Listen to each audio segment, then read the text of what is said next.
नमस्कार दोस्तों, स्वागत है आपका आज के मुख्य समाचार में, जिसमें सबसे पहली और बड़ी खबर में आपको बताएंगे कि एक के बाद एक बीजेपी को लग रहे हैं बड़े झटके। और अब दिल्ली में अनुराग ठाकुर और प्रवेश वर्मा बीजेपी के दो बड़े नेता के खिलाफ एफआईआर की मांग पर सुप्रीम कोर्ट ने दिल्ली पुलिस को जारी कर दिया है नोटिस, जिसके बाद आपको बता दें कि जवाब मांगा गया है दिल्ली पुलिस से और अगर यहाँ पर एफआईआर हुई तो गिरफ्तारी हो सकती है। दूसरी खबर में जिक्र होगा कि कर्नाटक में ताश के पत्तों की तरह बिखर रही है भाजपा, इस बार हो जाएगी साफ। तीसरी खबर में आपको बताएंगे कि कर्नाटक में बीजेपी पर जमकर बरसे राहुल गांधी, दहाड़ते हुए कहा कि 40% कमीशन वालों को 40 सीट से ज्यादा मत देना। चौथी खबर में आपको बताएंगे कि आखिरकार क्यों पश्चिम बंगाल की मुख्यमंत्री ममता बनर्जी ने मांग लिया गृह मंत्री अमित शाह का इस्तीफा।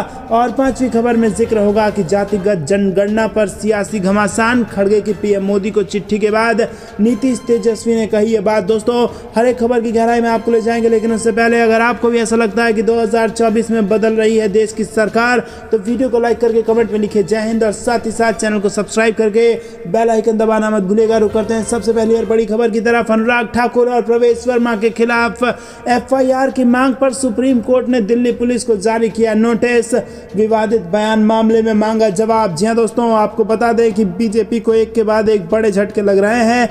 बीजेपी सांसद अनुराग ठाकुर और प्रवेश वर्मा पर एफआईआर दर्ज करने की मांग पर सुप्रीम कोर्ट ने नोटिस जारी कर दिया है। और आपको बता दें कि सीपीएम नेता वृंदा करात की याचिका में 2020 में नागरिकता कानून के विरोध में जो आंदोलन चल रहा था, उसके खिलाफ दोनों सांसदों के भड़काऊ बयानों का हवाला दिया गया है। और इससे पहले निचली अदालत और हाई कोर्ट उनकी याचिका खारिज कर चुके हैं। लेकिन अब दोस्तों आपको बता दें, दिल्ली पुलिस से जवाब मांगा है सुप्रीम कोर्ट ने। जस्टिस जोसेफ ने अनुराग ठाकुर की गोली मारो वाली टिप्पणी पर भी ध्यान दिया और कहा कि मेरा मानना है कि गद्दार का मतलब देशद्रोही होता है। यहाँ पर गोली मारो दवाई से संबंधित निश्चित रूप से नहीं था।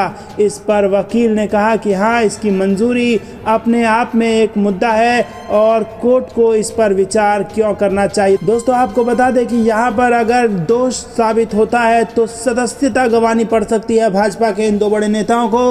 रुक करते हैं अगली ब्रेकिंग न्यूज की तरफ। कर्नाटक में ताश के पत्तों की तरफ बिखर रही है भाजपा, इस बार हो जाएगी पूरी तरीके से साफ। जी हाँ दोस्तों, कर्नाटक के पूर्व मुख्यमंत्री जगदीश शेट्टार बीजेपी से कांग्रेस में शामिल हो गए और उन्होंने कांग्रेस का दामन थामते ही बीजेपी पर करारा पलटवार किया और कहा कि कर्नाटक में सत्ताधारी पार्टी ताश के पत्तों की तरफ बिखर रही है।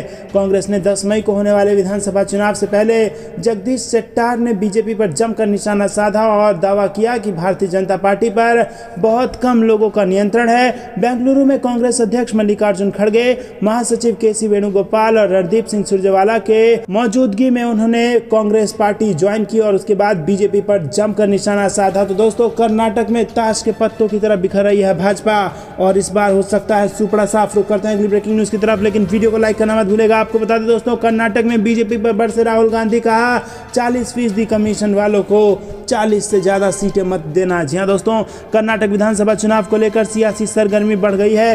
कांग्रेस के दिग्गज नेता चुनाव प्रचार की कमान संभाल रहे हैं और राहुल गांधी भी कर्नाटक चुनाव को लेकर उन्होंने कमर कस ली है। सोमवार को उन्होंने कर्नाटक के बीदर जिले में एक रैली को संबोधित किया और इस दौरान उन्होंने कहा कि आज पूरे हिंदुस्तान में बीजेपी और आरएसएस के लोग लोकतंत्र पर हमला कर रहे हैं। कांग्रेस की कर्नाटक को 4 गारंटी भी दी है राहुल गांधी ने और कहा है कि सरकार बनते ही इन सारे वादों पर काम करना शुरू कर देंगे। रुक करते हैं अगली ब्रेकिंग न्यूज की तरफ। ममता ने तृणमूल की सरकार गिराने के शाह के बयान को बताया असंवैधानिक और मांगा गृह मंत्री अमित शाह का इस्तीफा। जी हाँ दोस्तों, तृणमूल कांग्रेस सुप्रीमो और बंगाल की मुख्यमंत्री ममता बनर्जी ने कार्यकाल खत्म होने से पहले उनकी सरकार गिराने के केंद्रीय गृह मंत्री अमित शाह के बयान को असंवैधानिक करार देते हुए उनके इस्तीफे की मांग की है। शाह ने बीते शुक्रवार को अपने बंगाल दौरे के समय वीरभूम जिले के सिउड़ी में जनसभा कर राज्य की जनता से आह्वान किया था कि भाजपा को अगले लोकसभा चुनाव में बंगाल की 35 सीटों पर जिताएं और उससे 2025 में ही तृणमूल सरकार का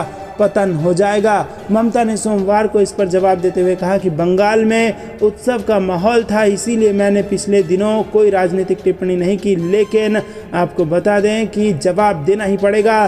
14 अप्रैल को अमित शाह ने सीऊड़ी में जनसभा की और वो अपनी पार्टी के लिए प्रचार कर रहे थे और इसमें उन्होंने भाषण देते हुए कहा कि समय से पहले सरकार गिरा देंगे। और इस पर आपको बता दें कि ममता बनर्जी ने गृह मंत्री का इस्तीफा मांग लिया है। रुक करते हैं अगली ब्रेकिंग न्यूज़ की तरफ। जातिगत जनगणना पर सियासी घमासान, खड़गे की पीएम मोदी को चिट्ठी के बाद नीतीश तेजस्वी ने कही ये बात। जी हाँ दोस्तों, आपको बता दें कि इन दिनों जातिगत जनगणना को लेकर सियासी घमासान जारी है।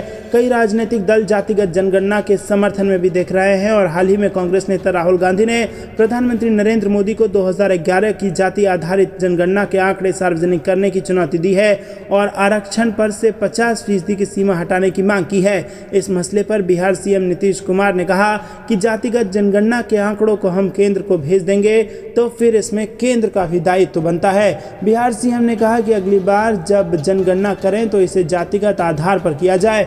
रुक करते हैं अगली ब्रेकिंग न्यूज़ की तरफ। जिनकी कभी हमारी चप्पल उठाने की औकात नहीं थी, आज वो 5-5 गाड़ियों के काफिलों में चल रहे हैं। जी हाँ दोस्तों, यहाँ पर बड़ा बयान दिया है, अपने ही मंत्री पर बरसे हैं वरुण गांधी। आपको बता दें कि 2019 के लोकसभा चुनाव के बाद से लगातार पीलीभीत सांसद वरुण गांधी अपनी ही सरकार पर हमलावर हैं। वरुण गांधी के सरकार को लेकर दिए गए विवादित बयानों के कई वीडियो भी वायरल हो चुके हैं और इसी तरह का एक और वीडियो वायरल हुआ है जिसमें वरुण गांधी अपनी ही सरकार के एक मंत्री पर बरसते नजर आ रहे हैं।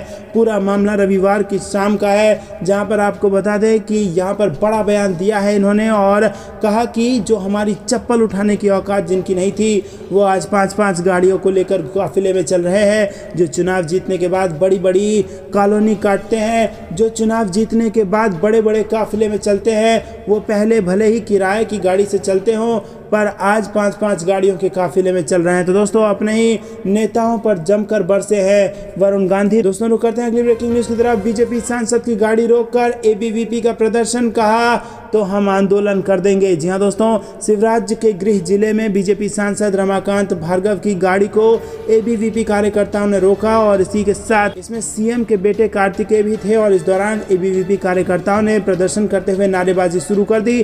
प्रदर्शन में कार्यकर्ताओं की पुलिस से धक्का मुक्की हुई और इसका वीडियो सोशल मीडिया पर वायरल हो रहा है। दोस्तों, रुक करते हैं अगली ब्रेकिंग न्यूज़ की तरफ। दिल्ली एलजी को विधानसभा की समिति के सामने पेश करने की तैयारी, सीएम को लिखी चिट्ठी लीक होने पर जांच के आदेश। जी हाँ दोस्तों, आपको बता दें कि राजनीति में नया बवाल शुरू हो सकता है। दिल्ली विधानसभा की एलजी को विशेष अधिकार कमेटी के सामने पेश करने की तैयारी कर रही है और दिल्ली विधानसभा में सोमवार को विशेष सत्र बुलाया गया है। इस एक दिवसीय सत्र में केंद्रीय एजेंसियों के दुरुपयोग के मुद्दे पर चर्चा के लिए बुलाया गया है। वहीं आम आदमी पार्टी सरकार के मंत्री सौरभ भारद्वाज ने विधानसभा में एलजी दफ्तर द्वारा विशेष सत्र बुलाए जाने पर आपत्ति जताते हुए 16 अप्रैल को सीएम को लिखी चिट्ठी लीक किए जाने के मामले में जांच की मांग की है। एलजी द्वारा विशेष सत्र बुलाए जाने पर आपत्ति दर्ज करने के मामले पर बोलते हुए सौरभ भारद्वाज ने सदन में कहा कि एलजी साहब ने मुख्यमंत्री को चिट्ठी लिखी जबकि सीएम सीबीआई दफ्तर में पूछताछ में शामिल थे और एलजी साहब ने चिट्ठी मीडिया को दे दी। एलजी दफ्तर से इस तरह पत्र का लीक हो जाना गंभीर विषय है। एलजी दफ्तर से खबर प्लांट की गई है और उन्होंने कहा कि चिट्ठी के मामले में जांच होनी चाहिए कि आखिर ये कैसे लीक हो गई। और ऐसे ही खबरों से अपडेट रहने के लिए हमारे चैनल को सब्सक्राइब करना ना भूलें।